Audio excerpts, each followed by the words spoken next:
नमस्कार, आवाज भारत देख रहे हैं। यहां पर आपके सामने हाजिर हूं मैं आफरीन बानो। अंकिता भंडारी हत्याकांड एक बार फिर से सुर्खियों में है। सोशल मीडिया पर वायरल इस ऑडियो ने देहरादून से लेकर दिल्ली तक सियासी घमासान छेड़ दिया है। ऐसे में लोगों के जहन में कई सवाल है कि आखिरकार पति और कथित पत्नी के बीच अंकिता भंडारी हत्याकांड का जिक्र कैसे आया और उर्मिला के पास ये ऑडियो आखिरकार कब से है, और साथ ही साथ इस पूरे मामले पर अब तक का पूरा अपडेट जानने के लिए इस वीडियो को आखिर तक जरूर देखिएगा। आगे बढ़े, लेकिन उससे पहले आपको दिखाते हैं वो ऑडियो जिसके बाद सियासी सरगर्मियां तेज हो गई। वो आरती गौड़ ले फिर रही, उसकी वीडियो बनाए फिर रही। किसकी? दुष्यंत गौतम की। क्या वीडियो है उसके पास? शरीर रिकॉर्ड लिए फिर रही, क्या करेगी वो? दूध के ले गया, उसके तो 6-7 है, उसका तो बच्चा भी है। अपने आप को हम ऐसे कह रहे हैं, आ जाएगा पार्टी में रखी लोगों ने। तो दुष्यंत गौतम की और इसकी आरती गौड़ की कौन सी वीडियो है? वीडियो है शाम कोठिया जाना रात को। तो वो गई थी, जाए या ना जाए, उसने मुझे बताई थी कि मेरे पास है उसकी वीडियो, ऑडियो वीडियो। तब तो बहन की रुड़ी बोल गई थी दुष्यंत के खिलाफ के, तभी तो उसने बुलडोजर चलवाया था इसके खिलाफ, आरती गौड़ ने। किसके खिलाफ? रिजॉर्ट में बुलडोजर किसके खिलाफ चलवाया था? दुष्यंत के, जहां अंकिता हत्याकांड हुआ था जिस रिजॉर्ट में, हमें नहीं पता। उसमें बुलडोजर चलवाया था इसने। ऑडियो आपने सुना, इस पर भी आएंगे, लेकिन उससे पहले रुख उन सवालों का करेंगे जिसका जवाब लोग जानना चाहते हैं कि आखिरकार उर्मिला सनावर और सुरेश राठौर की लड़ाई के बीच में अंकिता भंडारी हत्याकांड का जिक्र आखिरकार कैसे आया। तो इस सवाल का जवाब देने के लिए मुझे आपको थोड़ा सा पीछे ले जाना होगा। दरअसल एक तरफ तो बीजेपी के पूर्व विधायक सुरेश राठौर हैं और दूसरी तरफ एक्ट्रेस उर्मिला सनावर, जो कि अपने आप को सुरेश राठौर की पत्नी होने का दावा करती हैं और ये भी दावा करती हैं कि नेपाल के पशुपतिनाथ मंदिर में सुरेश राठौर ने उनके साथ गंधर्व विवाह किया, जिसके साक्ष्य के तौर पर सोशल मीडिया पर कुछ तस्वीरें भी वो साझा कर चुकी हैं।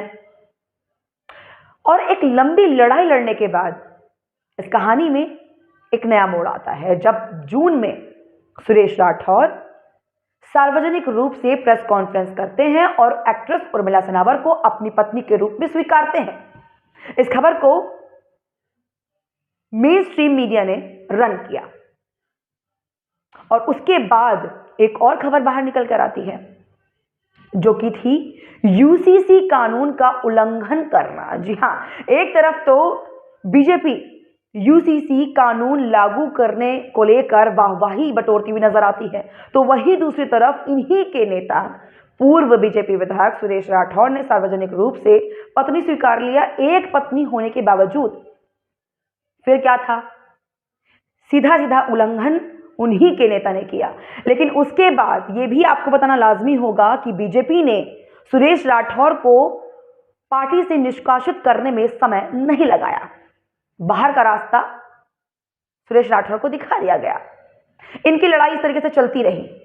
उसके बीच आता है करवा चौथ का दिन, जब पूरा सज धज कर दुल्हन की तरह उर्मिला हरिद्वार पहुंचती हैं और सुरेश राठौर अपने घर तो ले जा नहीं सकते उनको, वो चिल्ला रोड पर ले जाते हैं उन्हें घुमाने के लिए। और वहां पर घूमते घूमते चिल्ला बैराज आती है, तो राठौर कहते हैं उर्मिला से कि उर्मिला, ये वही नहर है जहां पर अंकिता की लाश मिली थी। तो यहां से जिक्र होता है अंकिता भंडारी हत्याकांड का। अब आते हैं दूसरे सवाल पर, जो कि यह है कि आखिरकार ये ऑडियो उर्मिला के पास कब से है। उर्मिला की बताई हुई बात के अनुसार ये ऑडियो उर्मिला के पास तब से है जब 19 नवंबर को उसने आत्मदाह की धमकी दी थी और सोशल मीडिया पर यह खबर चली थी। उसके 2-3 दिन पहले फोन पे उर्मिला की राठौर से बातचीत होती है और उस बातचीत के दौरान उर्मिला हत्याकांड का जिक्र होता है, जिसको उर्मिला रिकॉर्ड कर लेती हैं। लगभग 1 महीने से ये ऑडियो उर्मिला के पास थी, जिसको अब उन्होंने हाल ही में कुछ दिनों पहले सोशल मीडिया पर वायरल किया। तो उम्मीद रखती हूं कि इन दोनों सवालों के जवाब मैंने आपको दे दिए। अब आते हैं कि इस खबर पर आगे की क्या कुछ अपडेट है। जब से ये ऑडियो सोशल मीडिया पर वायरल हुई तब से बीजेपी की कार्यप्रणाली पर लोग सवाल उठा रहे हैं, तो वहीं दूसरी तरफ ऑडियो के वायरल होते ही जहां एक तरफ हरिद्वार में धर्मेंद्र कुमार की व्यक्ति की तहरीर के आधार पर उर्मिला सनावर और सुरेश राठौर पर मुकदमा दर्ज कर लिया जाता है, तो वहीं दूसरी तरफ देहरादून में आरती गौड़ की तहरीर के आधार पर इन दोनों पर मुकदमा दर्ज कर लिया जाता है। और सूत्रों की जानकारी के मुताबिक अब से कुछ ही दिनों में इन दोनों की गिरफ्तारी भी हो सकती है। और हाल ही में उर्मिला के सारे अकाउंट डिलीट कर दिए गए। तो यह थी अब तक की पूरी अपडेट, लेकिन अब आते हैं उस ऑडियो पर। अंकिता भंडारी हत्याकांड में शुरू से ही बीजेपी से तार जोड़े गए। शुरू से ही एक वीवीआईपी का जिक्र अंकिता भंडारी हत्याकांड में होता आ रहा है। कौन था वो वीवीआईपी, कौन है गट्टू? आपको सुनकर हैरानी होगी कि आखिरकार वो वीवीआईपी और गट्टू कोई और नहीं बल्कि बीजेपी के ही दुष्यंत कुमार गौतम हैं। ये आरोप छोटा नहीं है, यह आरोप बहुत बड़ा है, जो कि इस ऑडियो के माध्यम से उर्मिला सनावर लगाती हुई नजर आ रही है।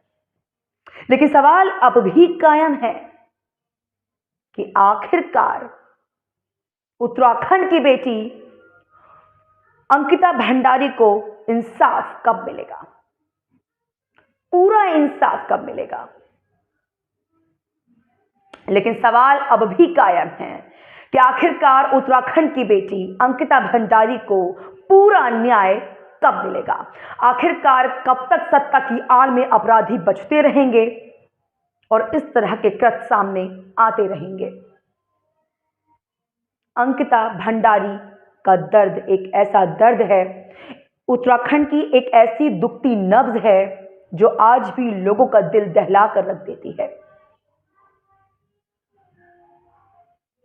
फिलहाल मुझे दीजिए इजाजत। आपको यह वीडियो कैसा लगा कमेंट सेक्शन में कमेंट करके जरूर बताइएगा। देखते रहिए आवाज भारत 24/7, क्योंकि हर आवाज मायने रखती है।